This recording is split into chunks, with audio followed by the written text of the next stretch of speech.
Les 14 et 15 janvier dernier à Lévis se tenait une assemblée de fondation d'un regroupement national des télévisions communautaires au Québec. La télévision communautaire au Québec existe depuis 7 ans. Que devient-elle en 78? Nous avons assisté à la rencontre pour en savoir plus long et nous avons rencontré les principaux organisateurs de cette rencontre et également le représentant officiel du ministre des Communications à cette rencontre, M. Denis Lhomme. On compte présentement une vingtaine d'organisations qui font de la télévision communautaire dans une vingtaine de localités du Québec. Ces organisations produisent des émissions avec leurs concitoyens qu'ils diffusent sur un canal de leur entreprise de câblodistribution locale. Ces organisations font également de l'animation dans le milieu autour de ces émissions communautaires. Certaines de ces organisations existent donc depuis 7 ans au Lac-Saint-Jean et depuis 3, 4, 5, 6 ans ailleurs dans d'autres régions, par exemple dans le Bas-Saint-Laurent, dans la Gaspésie, dans les cantons de l'Est, dans la région de Québec et plus récemment à Laval. Par exemple, l'année dernière, ces organisations ont produit en moyenne 200 heures d'émissions et en ont diffusé 330. Au total, ces groupes ont rejoint plus de 100 000 foyers au Québec. Chacune de ces organisations est autonome par rapport au câblodistributeur, a sa charte, est dotée de structures démocratiques avec son conseil d'administration et différents comités de travail, comme des comités de programmation, de financement, de participation. Ce sont donc des centaines de citoyens au Québec qui supportent et contrôlent ces organismes de communication communautaire. Nous avons donc assisté le 14 et 15 janvier dernier à Lévis à cette rencontre et nous vous proposons d'écouter ces groupes échanger sur leur vécu dans chacune de leurs communautés. On fait de la production, on est structuré, on a des équipements, on a une bonne entente avec les câbleaux-distributeurs. Mais ce qui nous manque, c'est une force quand on va au gouvernement pour demander des choses. Un canal qui est vraiment nous autres, pour savoir où est-ce qu'on s'en va, puis quand est-ce qu'on va avoir de l'argent d'eux autres, puis de quelle façon on est qu'à s'auto-subventionner. Avoir du dépannage, on ne peut pas avoir de service présentement, il y a un mal pris, il n'y a pas de service nulle part. C'est pas le gouvernement qui te donne des services, il faudrait qu'une fédération vienne t'offrir des services. Nos problèmes, là, on fait de la production présentement avec les gens, on a fait de l'animation, on s'y est heurté un peu, mais ça touche pas, ça nous touche nous autres. Rivière-du-Loup, ça va très bien. On est 8 permanents maintenant parce qu'on a Projet 4 Canada au travail. Puis, je veux dire, bon, c'est la situation idéale. On a l'équipement, on a les gens, on a les idées, on a l'énergie, mais en 6 mois, on ne le sait pas. Ça se renouvelle de 6 mois à 6 mois, puis la question est toujours la même. Bon, ben nous autres, ça fait un bout de temps, là. Je n'ai pas la date précise, ça a commencé. En tout cas, on a commencé. Puis là, on est 8 permanents, tout le même pied d'égalité. On a un CA, comme tout le monde. Puis, le câble, ça ne marche pas. Rien d'autre. Ben, de toute façon, c'est la semaine prochaine qu'ils sont supposés être dans les protocoles d'entente. C'est toujours pareil, le financement, le canal exclusif, puis avoir nos propres... décider de notre production. C'est là-dessus que ça accroche. C'est vraiment formidable côté moral. Ça va pas mal. On fait de la production, bien sûr, on fait aussi beaucoup d'animation dans les associations, dans les groupes du milieu.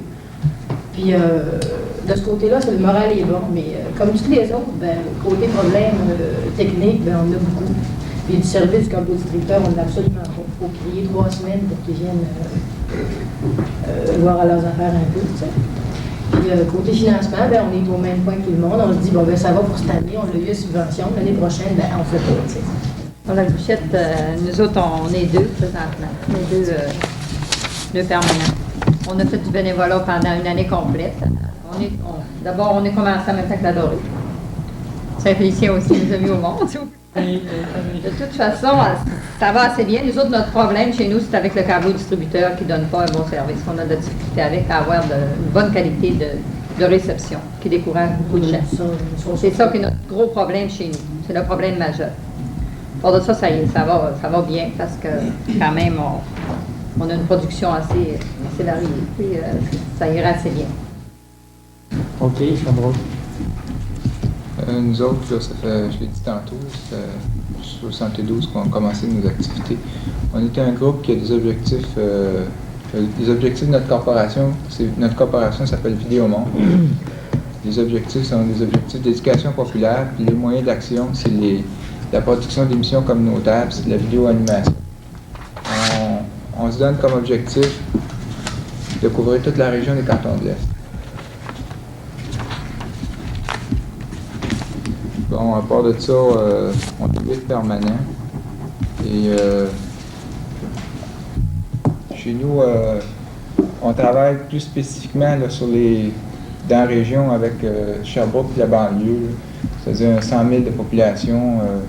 On rejoint directement par le cadre de Sherbrooke 26 500 foyers, c'est près de 90 %. Pour le regroupement, depuis le début, on a appuyé à fond de train le regroupement.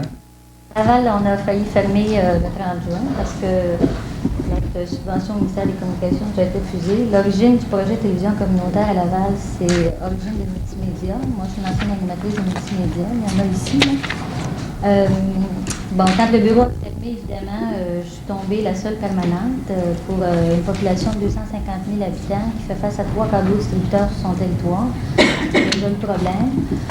Notre mode de fonctionnement est surtout axé, en fait, on est un organisme mixte, là, un peu comme Sherbrooke, c'est-à-dire que notre travail est fortement axé sur l'animation du milieu et la production étant un support à l'animation qu'on fait dans le milieu. Pas de la production, mais de la production au rythme des gens avec lesquels on travaille, puis surtout au rythme de la permanente. Je suis toute seule, là. On a une petite subvention actuellement du ministère de l'Éducation, des OVEP, là, qui paye mon salaire à moi jusqu'au 30 juin. Après ça, on ne sait pas. Puis une autre peut-être détail là, sur le plan, disons, technique. Là. Chez nous, toute l'infrastructure technique appartient au tableau distributeur, c'est-à-dire qu'on n'a aucun équipement de production. On est totalement dépendant des tableaux distributeurs du territoire quant à la production et à la diffusion. Nous autres, c'est Montjoly. On est bien conscient à Montjoly qu'une TV communautaire elle doit répondre aux aspirations de la communauté qui a fait qu'il y a une TV communautaire dans une ville ou un endroit donné. Puis qu'on est conscient qu'une télévision communautaire peut répondre à certains besoins d'une communauté, puis que chez le voisin, ce ne sont peut-être pas les mêmes besoins. Donc, la Fédération, on y croit, on la veut, mais on la veut dans un sens où elle va pouvoir être représentatif à un niveau de financement ou à un niveau où c'est que toutes les télévisions communautaires ont un problème commun, ou veulent se donner pas une philosophie commune, mais une orientation qui tend à être similaire par ses objectifs. On diffuse sur le câble depuis novembre. Ça nous a occasionné un problème de diffuser sur le câble parce que on se voulait un groupe mixte. On a toujours été un groupe mixte. Puis depuis qu'on diffuse sur le câble, on a été que des producteurs. Puis à l'Assemblée générale de cette semaine, l'Assemblée générale nous a remis sa traque en nous disant que de beaucoup orienter nos énergies sur la vidéo-animation. Ça veut dire que le câble, pour le moment, on continue, là, mais il se pose des questions. Nos problèmes sont tous pareils. Problème de financement, problème avec les câbles distributeurs, c'est tous les mêmes problèmes. Peut-être pas de la même façon, mais c'est tout pareil. Bon. Notre conception de la TV, en tout cas, dans le gros, ça se ressemble énormément. On peut avoir des petites divergences d'opinion sur la façon de travailler dans le milieu. Les milieux sont différents. Bon, ça, là, c'est individuel à chaque groupe. Les genres d'émissions qui se passent, les genres d'émissions qui se font, on est tous des milieux différents.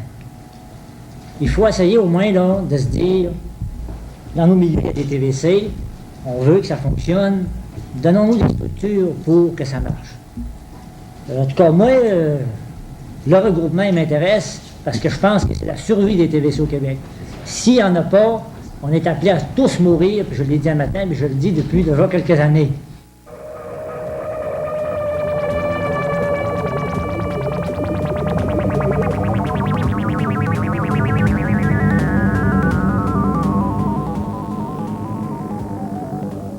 Pour en savoir plus long sur ce vécu des groupes et sur le pourquoi de la création d'un regroupement national des télévisions communautaires, nous avons rencontré ses principaux organisateurs à cette occasion.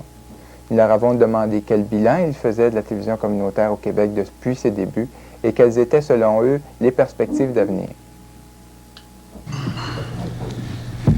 Bon, j'ai avec moi quelques membres du comité de coordination du regroupement national des télévisions communautaires. J'ai à ma gauche Maude Debien du Conseil des médias communautaires de Laval.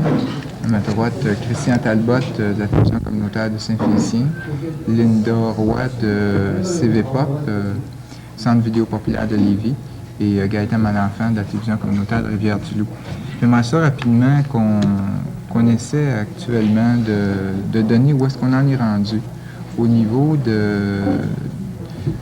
fameuses expériences de télévision communautaire au Québec. Ça fait 7-8 ans qu'on a des expériences de télévision communautaire au Québec. Qu'est-ce qu'on peut tirer comme bilan de la situation actuelle? Voici, qu'est-ce qu'il veut dire? C'est Christian qui peut nous répondre. Tu peux peut-être nous parler des débuts, essayer de tirer un bilan. Vous me mettez dans une situation difficile parce que moi j'ai toujours aimé être en arrière de la caméra et pas en avant. C'est mes expériences, j'ai toujours été en arrière. La télévision communautaire au Québec a pris naissance dans une espèce d'euphorie en 1970.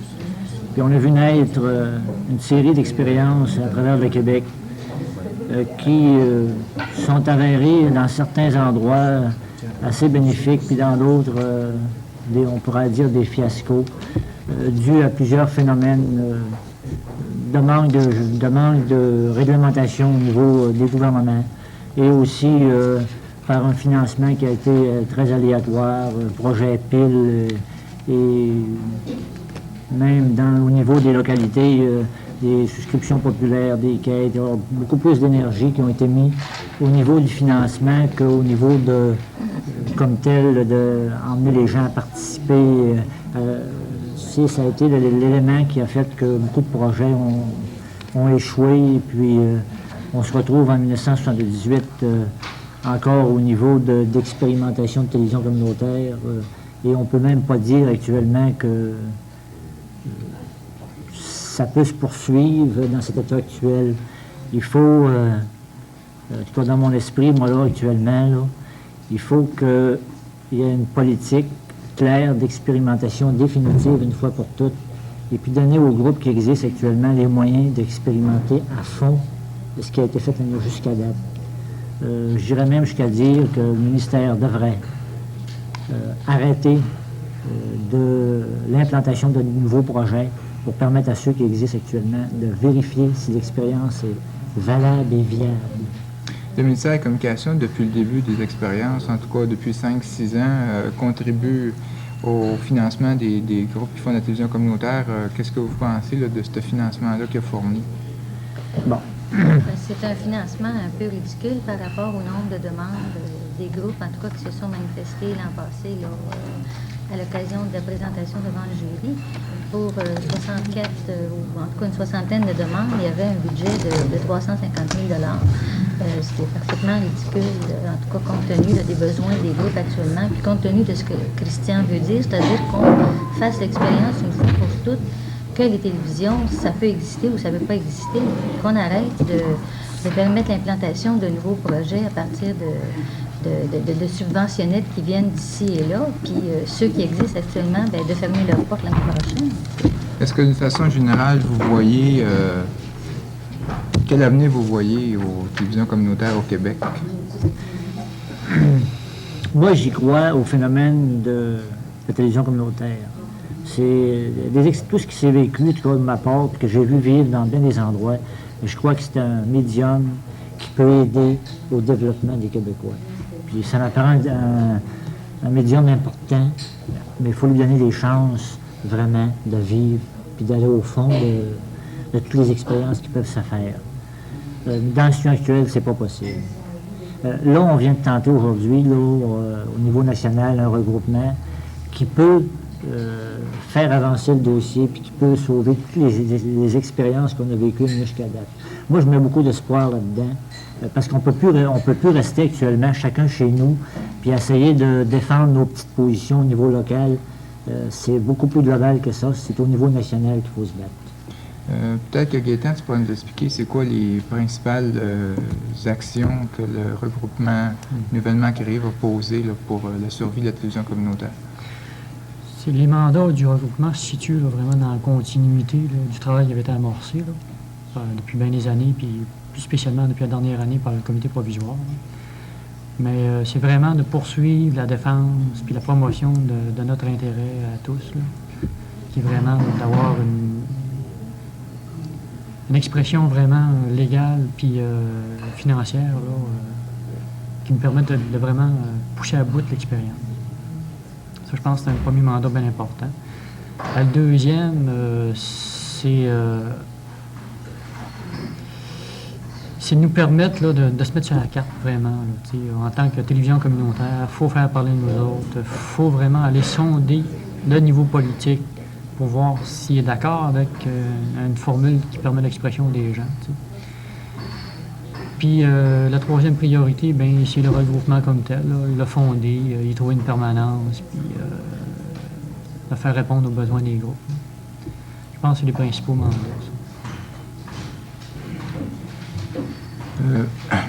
Les principales étapes à venir là, dans le développement, il y a la question de la nouvelle réglementation là, qui est en définition. Qu'est-ce que vous attendez de cette réglementation-là? Bon, on attend d'une part une réglementation qui va avoir des dates puis qui va fixer une fois pour toutes, là, en tout cas, les règles du jeu par rapport les droits là, réciproques des organismes communautaires de la communication et celui des distributeurs. Clarifier d'une part la question de la production. Est-ce qu'on maintient le rôle des producteurs au distributeur? Ou bien si on se décide une fois pour toutes à donner au groupe communautaire toute la chance nécessaire de se faire valoir, c'est-à-dire le canal exclusif, puis l'exclusivité de la production.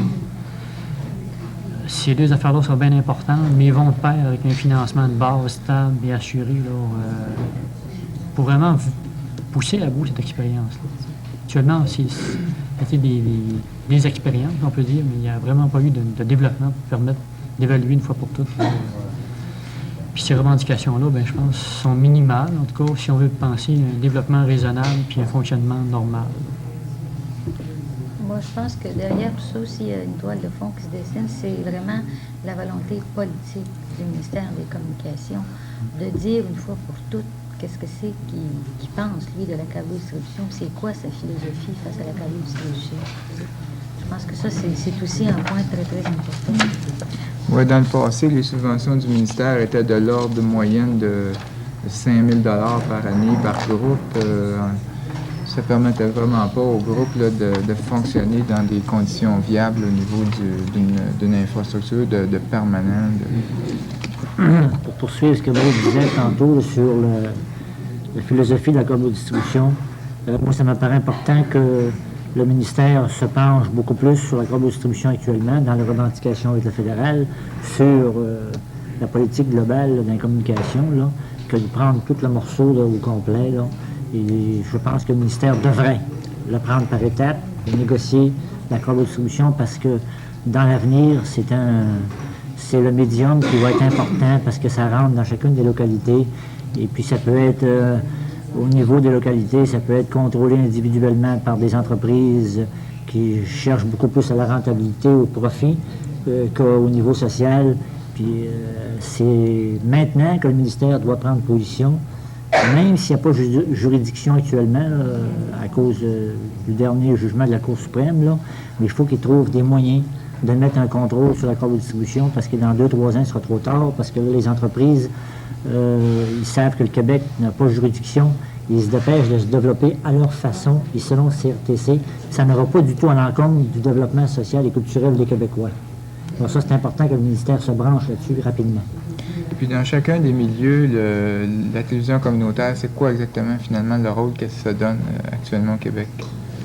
Je pense que c'est un rôle, d'une part, de répondre à son milieu, là, parce que, je veux dire, un peu partout, là, chacun chez nous, c'est des organismes démocratiques qui ont une assemblée générale, qui sont contrôlés là, par les gens qui en sont membres. Ça, je pense, c'est une perspective nouvelle, en tout cas, qui est un peu nouvelle, relativement nouvelle, là, malgré que ça fait plusieurs années qu'on l'expérimente. Là. Mais ces organismes-là démocratiques, bien, ça donne des missions et des priorités locales.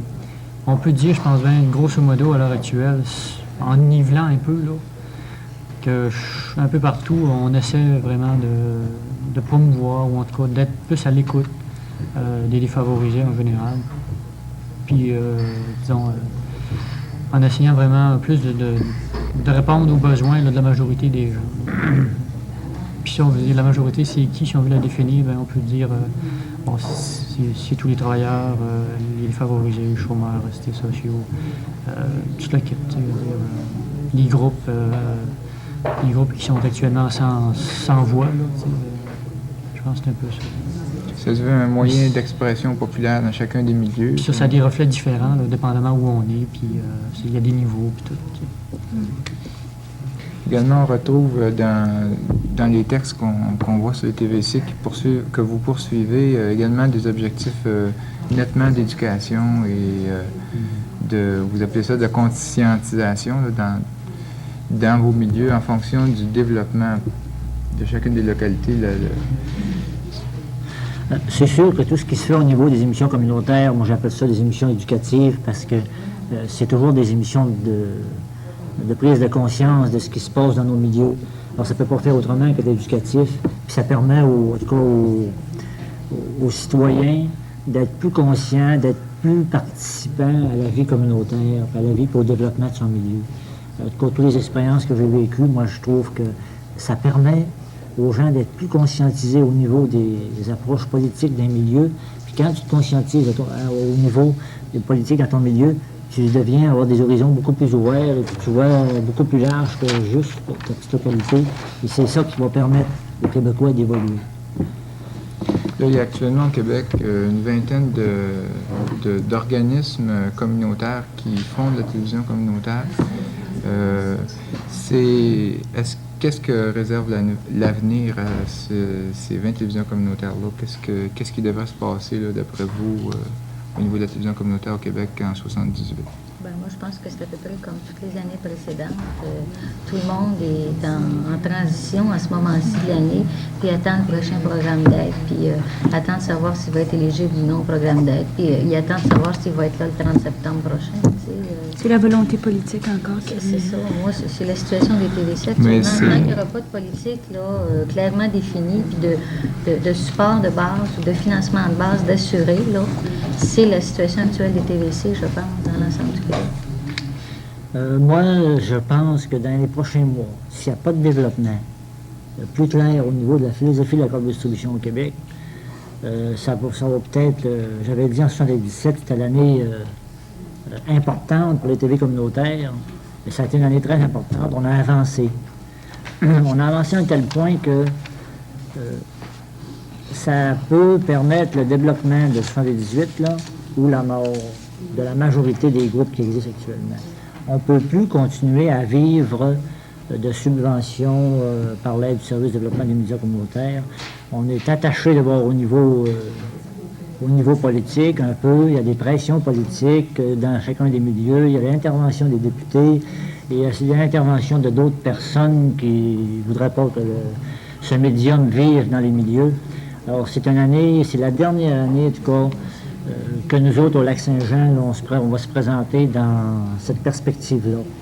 On avait mis l'échéancier en 1977, mais devant tout ce qui s'est fait là, par le regroupement, là, on va reculer d'une année, permettre là, de finaliser tout ça. Là, ça paraît important. C'est une année grave et décisive. Quand on dit on attend, c'est que dans le fond, on a des espoirs que l'État prenne vraiment ses responsabilités, mais de notre côté, comme tu l'expliques, c'est que on n'attend pas assis chacun chez nous. Il y a ce regroupement que vous avez formé en fin de semaine qui peut justifier plusieurs espoirs de développement, de déblocage. C'est sûr qu'on a des espoirs parce qu'on est jusqu'aux dernières rencontres, du moins avec les fonctionnaires et puis le ministre, Il nous laisse planer de l'espoir qu'ils peuvent arriver à trouver une solution à tous les problèmes qu'on a vécus. Mais ce sont des hypothèses encore. Il n'y a pas de politique de définie. Est-ce que ça sera réellement réel ou est-ce que le gouvernement du Québec va être capable de débloquer quelque chose? On ne peut même pas penser de se retourner vers Ottawa puis vers le CRTC parce qu'il n'y a rien à faire là. Le CRTC est allé jusqu'au bout actuellement dans ses politiques, puis il ne reconnaît même pas les groupes comme nous autres, qu'on existe actuellement.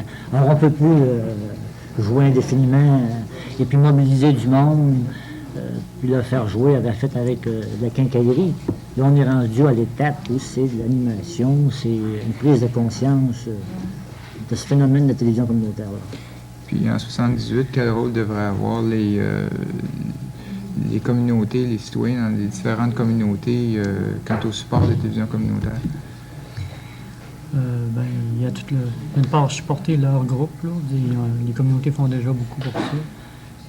Si on pense au niveau un peu plus national, puis au niveau du regroupement, je veux dire, il y a vraiment là, sonder, on pourrait dire, les cœurs et les reins, là, pour voir si vraiment, tant au niveau politique qu'au niveau des différents groupes qui appuient les groupes locaux, de faire les pressions qu'il faut, puis voir en tout cas si on en veut de ça.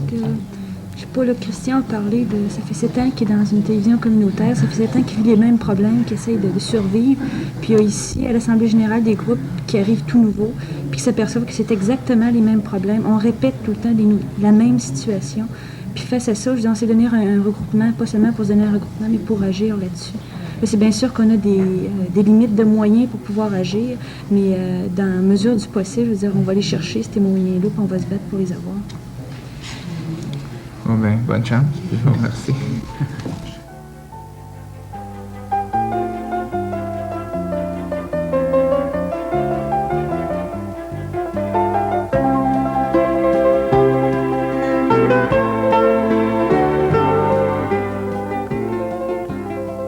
Les organisations de télévision communautaire sont donc dans l'attente de l'intervention gouvernementale sur la câblo-distribution.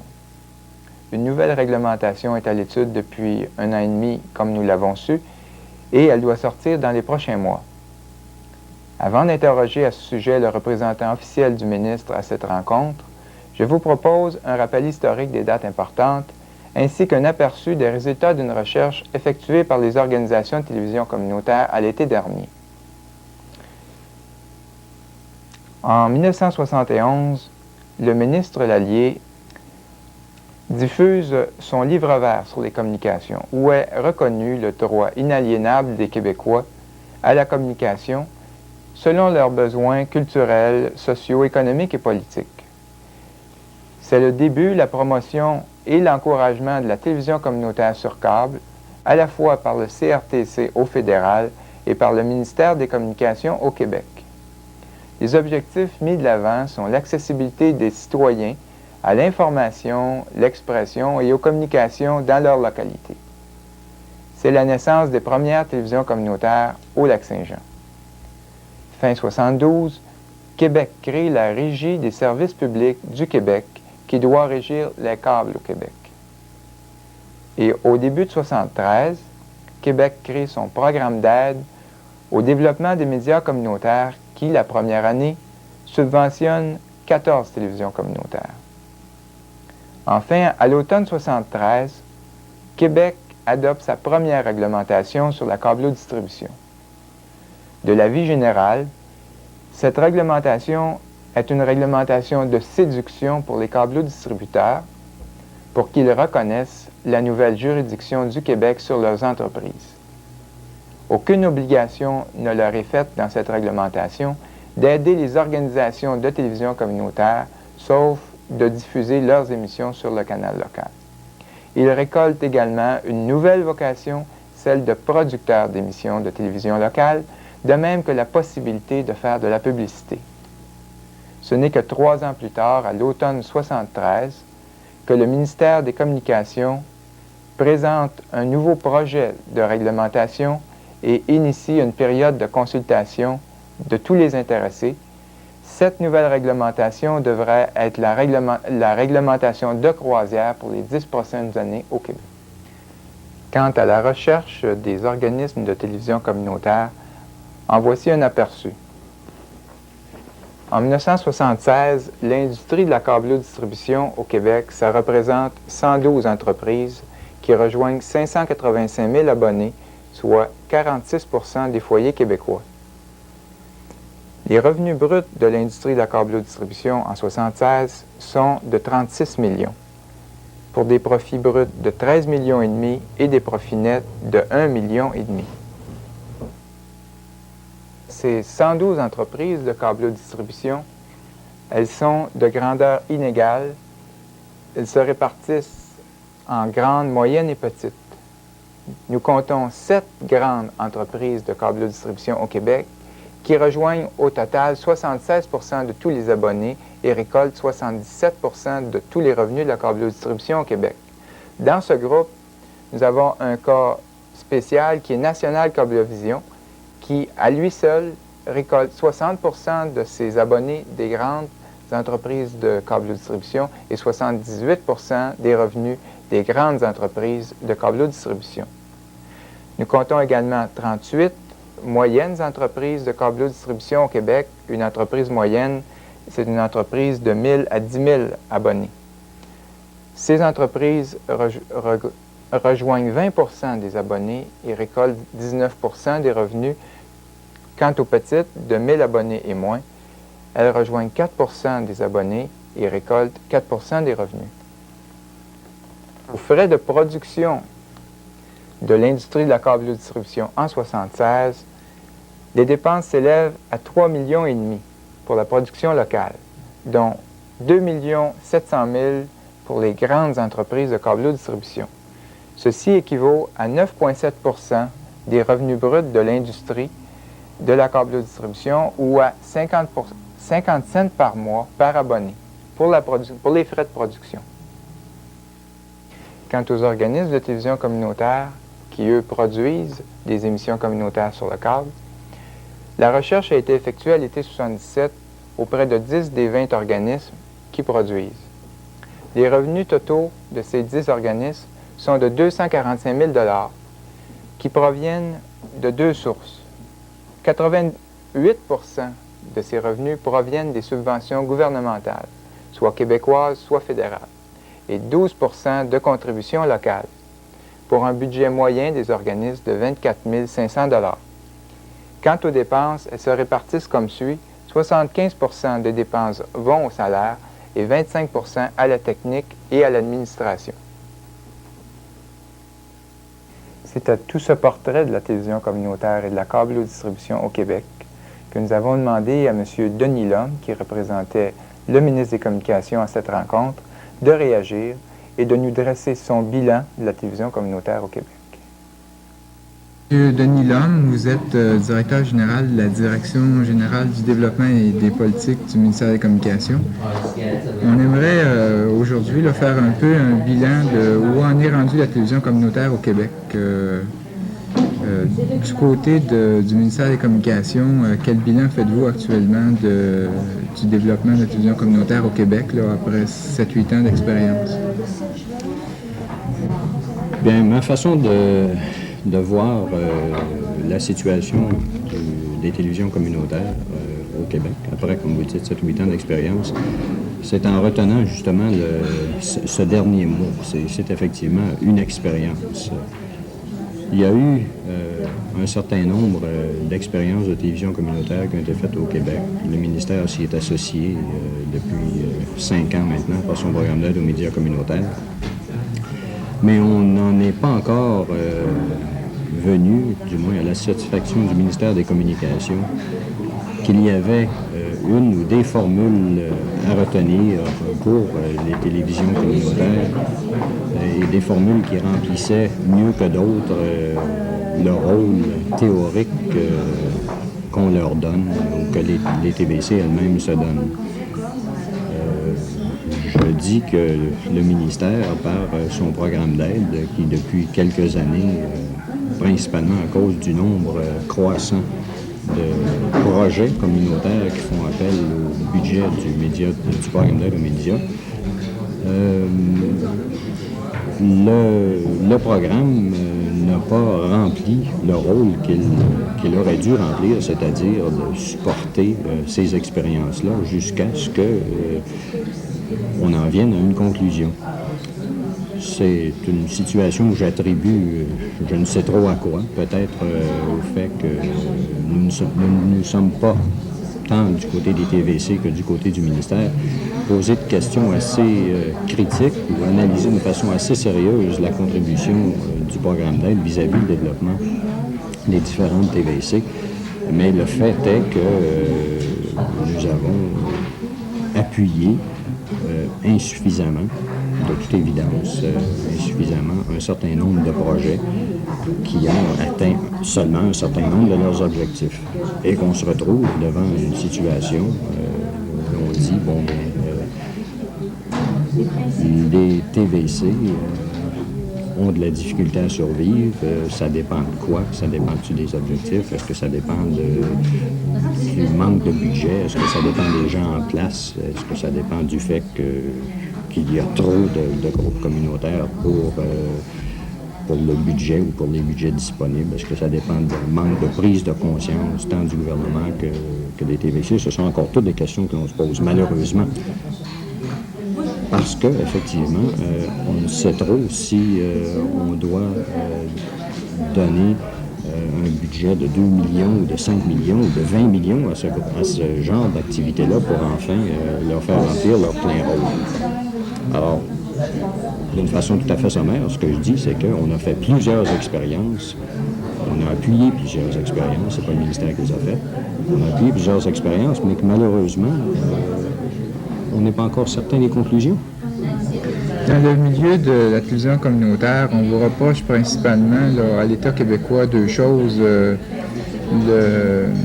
D'une part, l'absence de réglementation de l'État qui donne quelques droits, que ce soit là, aux groupes communautaires, sauf peut-être le droit de faire diffuser les émissions qu'ils produiraient par leurs propres moyens sur le canal local du câble distributeur.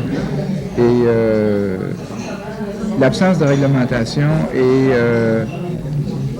l'absence de politique, finalement. L'absence de politique claire de l'État d'intervenir de façon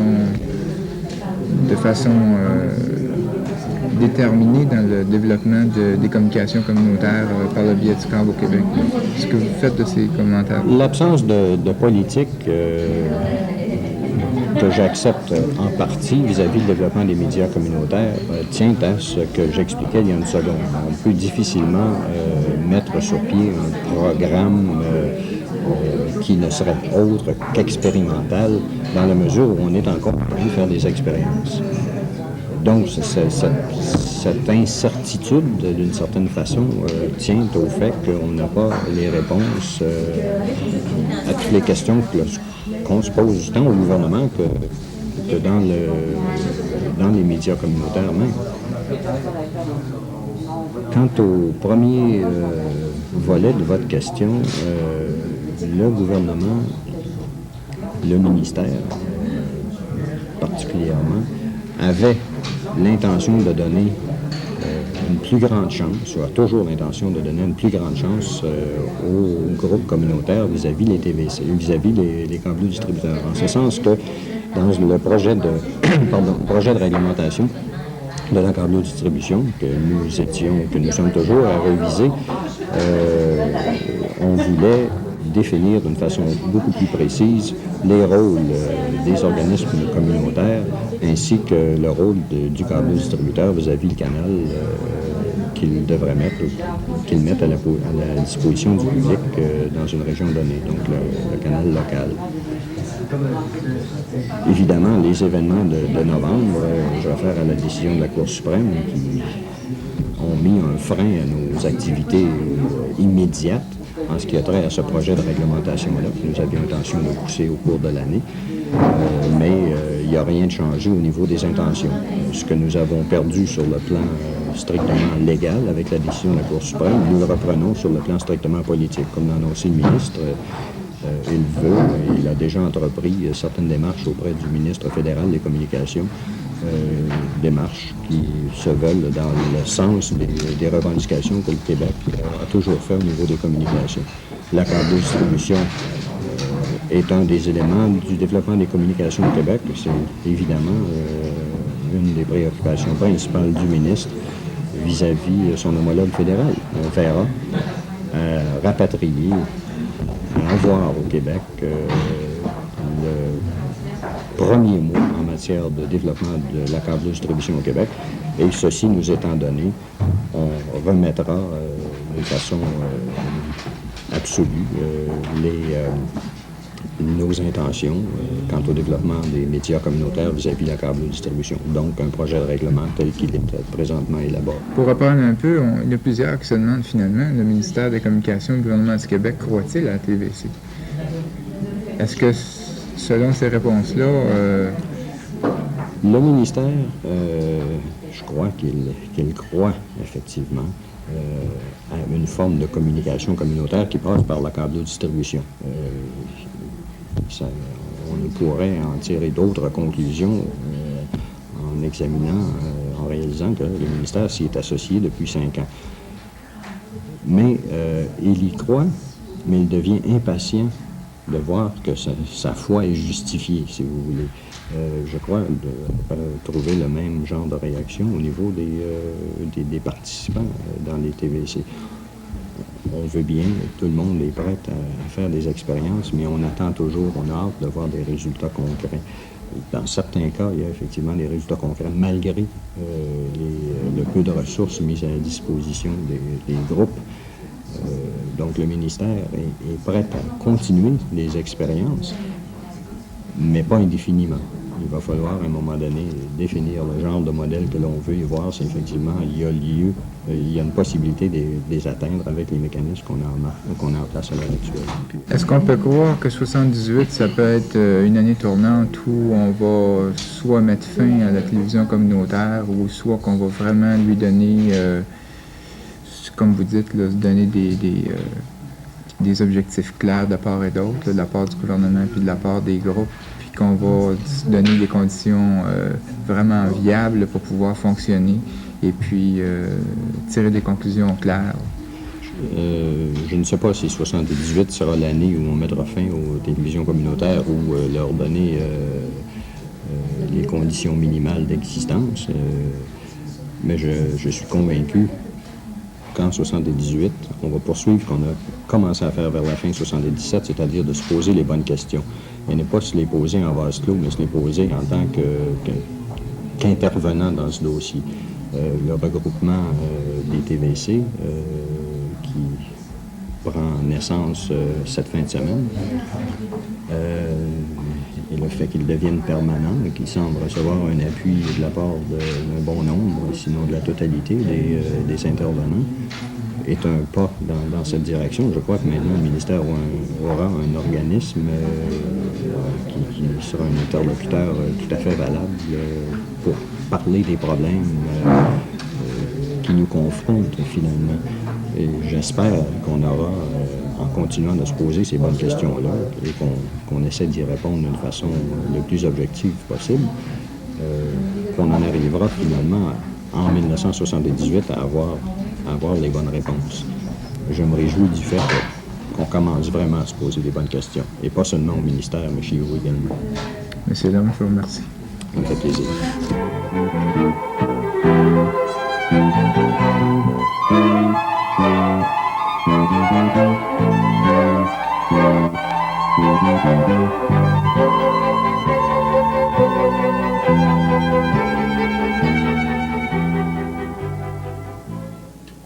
C'est sur cette note d'espoir que se termine notre incursion dans cette assemblée de fondation du Regroupement national des télévisions communautaires.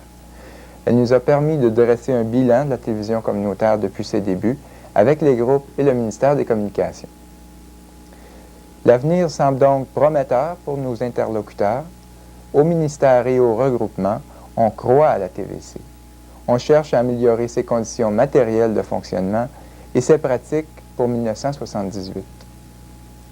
Reste la grande inconnue, la politique et la nouvelle réglementation du ministère des Communications sur la câblodistribution.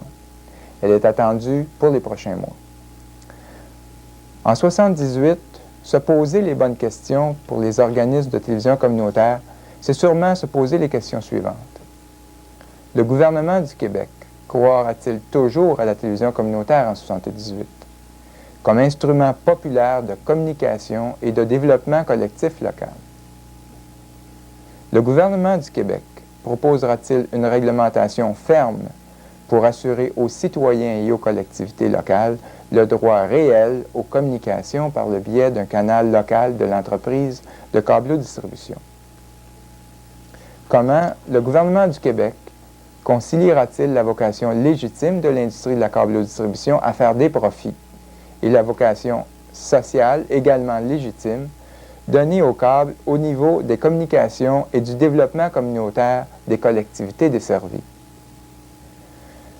Pour les organismes de télévision communautaire, la priorité est claire.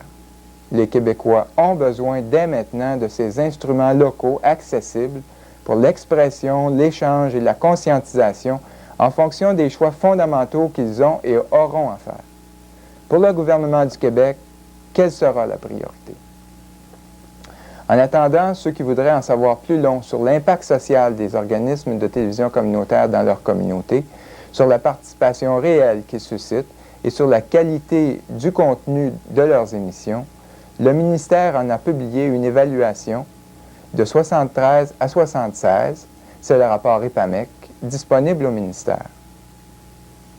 Nous espérons donc que cet éclairage sur l'Assemblée de fondation du Regroupement national des télévisions communautaires et sur la télévision communautaire au Québec vous a appris des choses et qu'il suscitera chez vous à la fois des réactions, des questions et des appuis que les artisans de la vingtaine d'organismes communautaires de télévision attendent de vous.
Ma toilette. Là, tu voyais tout de suite l'infirmier, là, OK, 2 $, même prendre le bain, il était un 3, 4 $, 5 $.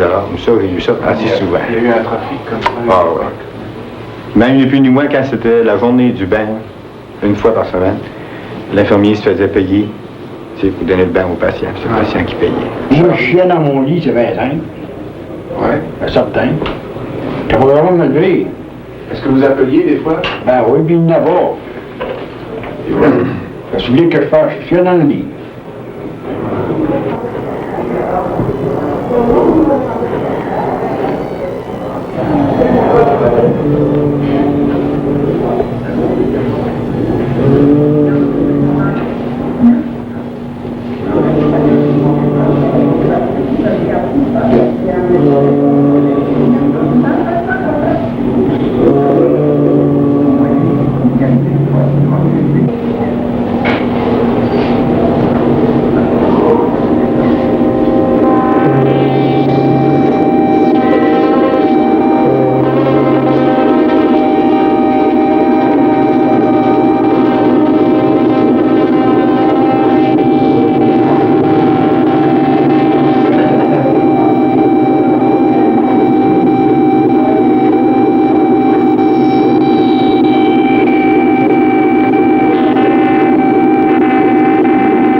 Lundi, mardi et mercredi prochain, nous vous rappelons que les rendez-vous du matin que nous donnons habituellement seront contremandés.